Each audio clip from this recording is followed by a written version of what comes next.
Hello guys, welcome to our channel. I hope आप सभी अच्छे होंगे। आज हम इस वीडियो में बात करेंगे DFCCI की तरफ से जो वैकेंसी आई है उनके बारे में। DFCCIL dedicated freight corridor corporation of India limited. इसकी जो एप्लीकेशन यानी स्टार्टिंग डेट है ये 18 जनवरी है एंड जो क्लोजिंग डेट यानी लास्ट डेट है 16/5 है। जो क्लो जो करेक्शन विंडो है वो 23/5 से स्टार्ट होगा और 27/5 को बंद हो जाएगा। इसका जो फर्स्ट स्टेज CBT यानी कंप्यूटर बेस्ड टेस्ट है उसकी टेंटेटिव शेड्यूल दे रखी है अप्रैल 2025। वहीं सेकेंड स्टेज की जो है वो अगस्त 2025 है। तो फिजिकल एफिशिएंसी टेस्ट अक्टूबर या नवंबर में। चलिए देखते हैं डिटेल्स ऑफ पोस्ट और उसकी एसेंशियल क्वालिफिकेशन। सबसे पहली पोस्ट है जूनियर मैनेजर की, जिसकी स्केल 50,000 to 1,60,000 और इसमें टोटल 3 वैकेंसीज है। पोस्ट कोड जो है वो 11। इसकी जो एसेंशियल एजुकेशनल क्वालिफिकेशन है वो आपका CA या CM में आपका फाइनल एग्जामिनेशन पास होना चाहिए। Institute of chartered accountant of India या तो institute of cost accountant India. Second post जो एग्जीक्यूटिव की है इसको 3 पार्ट में डिवाइड किया गया है। नॉर्मली जिसका स्केल है वो 30,000 to 1,20,000 है। सबसे पहले एग्जीक्यूटिव सिविल जिसमें टोटल 36 वैकेंसी है। अनरिजर्व में 16, SC में 5, ST में 3, OBC NCL में 9, EWS में 3। जो इसका पोस्ट कोड है वो 21 है। PWD के लिए 2 और एक सर्विसमैन के लिए 5 है। चलिए इसका एसेंशियल एजुकेशनल क्वालिफिकेशन देख लेते हैं। 3 इयर्स आपके डिप्लोमा आना चाहिए सिविल इंजीनियर में, civil engineer transportation, civil engineer construction and technology, civil engineer public health etcetera. Second जो है इसकी एग्जीक्यूटिव इलेक्ट्रिकल है जिसमें टोटल 64 वैकेंसी है। अनरिजर्व के अंदर 28, SC के 11, ST 5, OBC NCL 14, EWS 6, PWD की 3 एंड एक्स सर्विसमैन की 9। टोटल पोस्ट कोड जो है वो 22 है। इसकी जो एसेंशियल क्वालिफिकेशन है 3 इयर्स का आपका डिप्लोमा होना चाहिए इलेक्ट्रिकल में, इलेक्ट्रॉनिक में, इंस्ट्रूमेंटल में, पावर इलेक्ट्रॉनिक्स एटसेट्रा में, और इन सब में आपके 60% से ज़्यादा मार्क्स आने चाहिए। थर्ड है executive signal and telecommunication. Total 75 vacancy है। अनरिजर्व में 28, SC 9, ST 7, OBC NCL में 23, EWS में 8, PWD में 3 और एक सर्विसमैन में 10। इसका पोस्ट कोड 23 है। आपके 3 इयर्स डिप्लोमा होना चाहिए इलेक्ट्रिकल इलेक्ट्रॉनिक्स में, इलेक्ट्रिकल एंड कम्युनिकेशन में, कम्युनिकेशन टेक्नोलॉजी एंड साइंस में, engineering computer science, computer engineering etcetera, और आपके 60% से कम मार्क्स नहीं होने चाहिए। थर्ड पोस्ट जो है वो मल्टीटास्किंग स्टाफ की है जिसका स्केल जो है 16,000 से 45,000 के बीच में है। इसमें टोटल 464 वैकेंसीज है। अनरिजर्व्ड में 194, SC में 70, ST में 32, OBC NCL में 122, EWS में 46, PWD की 33 है, एक्स सर्विसमैन की 113 है।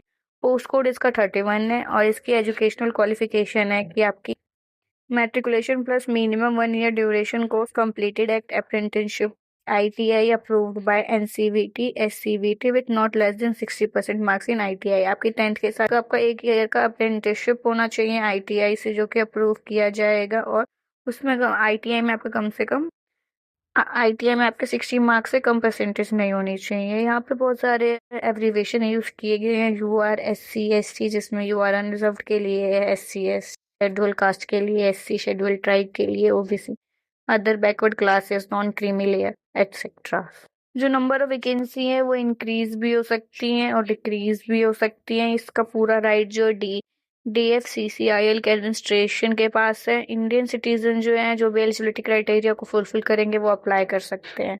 हमें इम्पोर्टेंट इंस्ट्रक्शन दे रखा है आप क्वालिफिकेशन और सर्टिफिकेट के लिए, आप वो पढ़ लेंगे। जैसे कि इसमें लास्ट डेट 16/5/2025 है। जो जिन्होंने डिप्लोमा या डिग्री कर रखी है ये जो भी जिस भी पोस्ट पे अप्लाई कर रहे हैं अगर उसके लिए वो एलिजिबल है तो वो अप्लाई कर सकते हैं। ये for post executive where diploma is prescribed as essential educational qualification. Candidate with a higher qualification in the respective discipline BE, BTech, BSc engineering with minimum 60% shall also be eligible to apply. अगर किसी किसी के executive post के लिए इसमें diploma refer किया गया, diploma बताया गया एसेंशियल एजुकेशनल क्वालिफिकेशन, लेकिन पास उससे ज़्यादा हायर क्वालिफिकेशन है तो वो भी अप्लाई कर सकते हैं इसमें। The prescribed minimal educational qualification for the post of multitasking staff indicated in para 2.3 is mandatory, and in the absence of the same, any higher qualification, even if possessed by the candidate, will not make the candidate eligible. भी हमारी post multitasking staff के लिए जो भी इन्होंने essential qualification बताई है, अगर आपके पास वो नहीं है और आपके पास उससे हायर लेवल की क्वालिफिकेशन है, तब भी आप इसके लिए एलिजिबल नहीं है इस पोस्ट पे अप्लाई करने के लिए। जो इनकी एज लिमिट है वो जूनियर मैनेजर की 18 to 30 है, एग्जीक्यूटिव की भी 18 to 30 है, वहीं एमटीएस की 18 to 33 है। एज रिलैक्सेशन जो है 5 ईयर का SC/ST को, 3 ईयर्स का OBC NCL को और 10 ईयर का है PWD कैंडिडेट को। कोई भी कैंडिडेट अगर गवर्नमेंट या किसी पब्लिक सेक्टर में काम करता है तो उसको NOC का सर्टिफिकेट लाके सबमिट कराना पड़ेगा। और कोई भी DFC CIL के अगर एम्प्लॉयज हैं और अगर वो अप्लाई कर रहे हैं अबव पोस्ट के लिए, तो उनको NOC सबमिट करने की जरूरत नहीं है। However at the time of document verification the candidate has to bring vigilance and D&AR clearance. लेकिन उन्हें जब डॉक्यूमेंट वेरिफिकेशन के टाइम पे अपना विजिलेंस और D&AR क्लियरेंस लेकर आना होगा। जो सिलेक्टेड कैंडिडेट हैं उनका जो सैलरी होगा वो basic pay, DA, HRA and perk and allowances under the cafeteria approach से मिलकर बना हुआ है। उनको additionally liberal medical facility, gratuity, लिविंग encashment as per rule of the company भी मिलेगा। प्लेस ऑफ पोस्टिंग जो है वो इनके लिस्ट ऑफ स्टेशन है जो कि एनेक्सर 3 में के हिसाब से वो पोस्ट करेंगे। करियर प्रोस्पेक्ट के वाइज जो सेलेक्टेड कैंडिडेट है उनके लिए काफी अच्छी अपॉर्चुनिटी है और उनको आगे प्रमोशन हायर ग्रेड पे मिल सकता है as a promotion policy of the company. Selection process जो है जूनियर मैनेजर फाइनेंस पे आपका CBT फर्स्ट स्टेज होगा, CBT सेकेंड स्टेज होगा, डॉक्यूमेंट वेरिफिकेशन और मेडिकल टेस्ट होगा। एग्जीक्यूटिव सिविल में भी आपका CBT first stage, CBT second stage, document verification, medical test.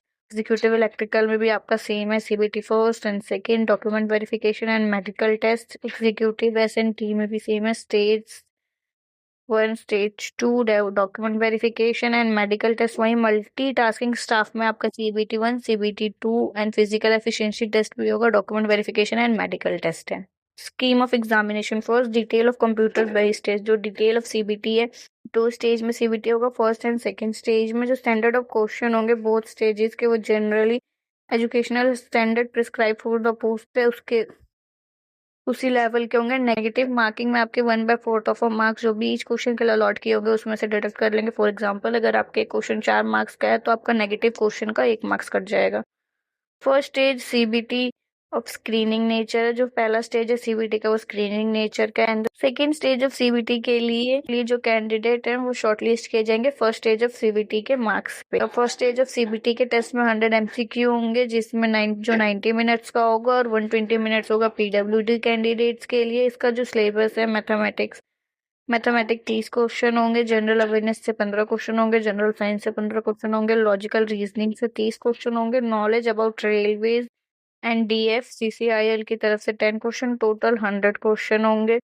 Second stage of CBT जो है 120 MCQ से मिलकर बना होगा, 1 marks for every question. Exam जो होगा 120 मिनट्स का होगा और PWD कैंडिडेट के लिए 160 मिनट्स का होगा। जो क्वेश्चन पेपर होगा वो एक सेक्शन से ज्यादा मिलकर बना होगा, कोई भी सेक्शनल कट ऑफ नहीं होगी। सेकेंड स्टेज CBT से ही जो हमारे फाइनल रिजल्ट होगा वो बने। जिन भी कैंडिडेट को सेकेंड स्टेज के लिए शॉर्टलिस्ट किया जाएगा उनको वेबसाइट पे बता दिया जाएगा उनका नाम और उनके रजिस्टर्ड मोबाइल पे और ईमेल पे उनका email card, admit card send कर दिया जाएगा। जो क्वेश्चन पेपर है वो इंग्लिश और हिंदी दोनों में ही सेट होगा और अगर क्वेश्चन इंग्लिश और हिंदी के वर्जन में अगर कुछ दिक्कत आती है तो इंग्लिश के वर्जन को ही माना जाएगा।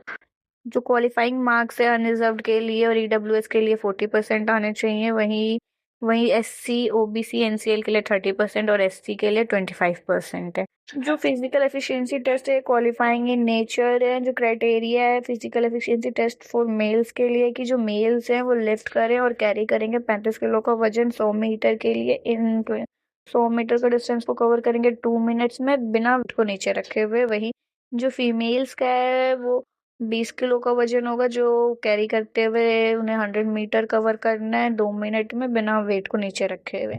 और वो 1000 मीटर कवर करे 4 मिनट 15 सेकेंड में। वहीं जो फीमेल ट्रांसजेंडर वो 1000 मीटर कवर करेंगे 5 मिनट 40 सेकेंड में। जो पीडब्ल्यूडी है और एक्स सर्विसमैन है वो एग्जेम्प्टेड है for appearing physical efficiency test after qualifying in second stage CBT. Such candidate will have to pass the medical examination. जो पीडब्ल्यूडी कैंडिडेट और एक्स सर्विसमैन है उनको फिजिकल एफिशिएंसी टेस्ट देने की जरूरत नहीं है, उन्हें एक मेडिकल टेस्ट पास करना पड़ेगा सेकेंड स्टेज क्लियर करने के बाद।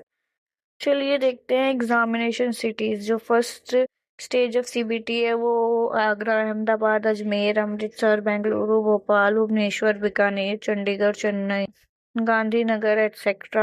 एप्लीकेंट्स को 3 प्रेफरेंसेस मिलेगी फॉर एग्जामिनेशन सेंटर के लिए, जिसमें से 2 प्रेफरेंस में वो सेम स्टेट के डिफरेंट सिटी पे अप्लाई कर डिफरेंट सिटी फिल कर सकते हैं। वहीं वो जो थर्ड ऑप्शन होगा वहाँ उन्हें अदर स्टेट्स भरना पड़ेगा। एप्लीकेंट का एग्जामिनेशन सेंटर है वो होली डिपेंड करेगा टेक्निकल और लॉजिस्टिकल फिजिबिलिटी पर, और कैंडिडेट्स को ट्रैवल करना पड़ सकता है डिफरेंट सिटी या स्टेट में for attending the CBT test के लिए। सेकेंड स्टेज जो है वो हेल्ड होगा दिल्ली, एनसीआर, कलकत्ता, मुंबई, चेन्नई, और it will depend on the number of candidate, other technical logistic feasibility of the number.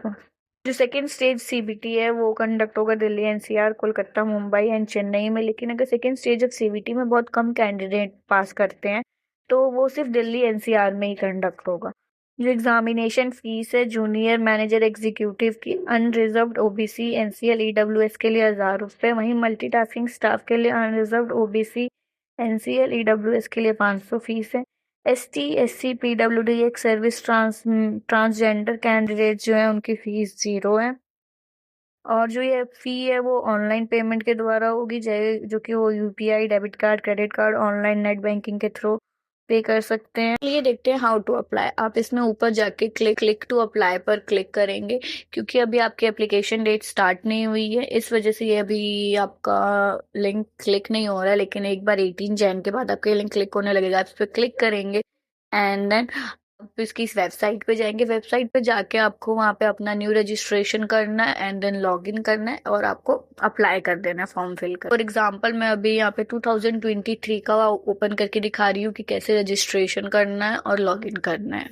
आपको ये नोटिफिकेशन दिख रही है, यहाँ पर आप क्लिक टू अप्लाई करेंगे। इसके बाद ये आपकी वेबसाइट खुल जाएगी लॉग इन करने के लिए। इम्पॉर्टेंट इन्फॉर्मेशन, जिसमें आप जो है इसकी डिटेल एडवर्टाइजमेंट को केयरफुली रीड करेंगे, सारे इंस्ट्रक्शंस पढ़ेंगे कि आप एलिजिबल हैं कि नहीं है इसको अप्लाई करने के लिए। आप कौन से क्राइटेरिया में आ रहे हैं, आप कौन सी पोस्ट के लिए अप्लाई करना है। इसके बाद जो कैंडिडेट है वो अपने रजिस्ट्रेशन डिटेल्स को फिल करेंगे, उसके बाद वो लॉग इन करेंगे अपने आईडी और पासवर्ड के द्वारा।